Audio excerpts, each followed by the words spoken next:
आणि अकोल्यामधल्या क्लस्टर बैठकीनंतर अमित शहा भाजप युवा संमेलनाच्या निमित्तानं जळगाव दौऱ्यावरती जातील।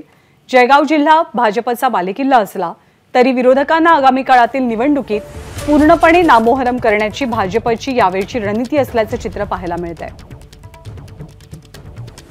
तर आजच्या युवा संमेलनात ते युवकांसह भाजप नेत्यांना कसं मार्गदर्शन करतात याकडे सर्वांचं लक्ष लागलंय।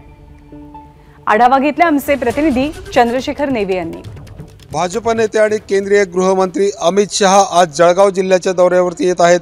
पहिल्यांदा जळगाव जिल्ह्याच्या दौऱ्यावर येत असल्यामुळे या ठिकाणी त्यांच्या अभूतपूर्व स्वागताची तयारी करण्यात येत असल्याचं पाहायला मिळतंय।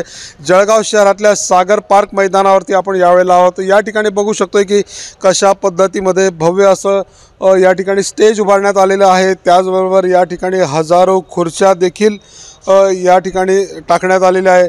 असं मानलं जातं की जवळजवळ 30 ते 40 हजार युवा कार्यकर्ते या ठिकाणी हजर राहतील।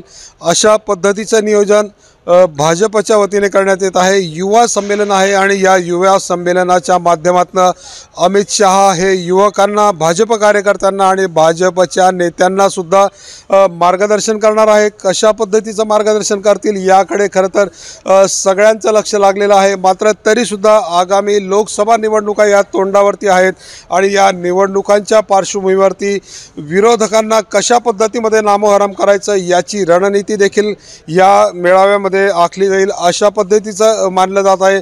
अमित शहा हे पहिल्यांदा या ठिकाणी येत आहेत आणि ते कोणत्या प्रकारचं मार्गदर्शन करतात आणि त्याचा आगामी निवडणुकांमध्ये कसा भाजपला फायदा होईल हे त्यानंतरच कळणार आहे। चंद्रशेखर नेवे, एबीपी माझा, जळगाव। एबीपी माझा, उघडा डोळे बघा नीट।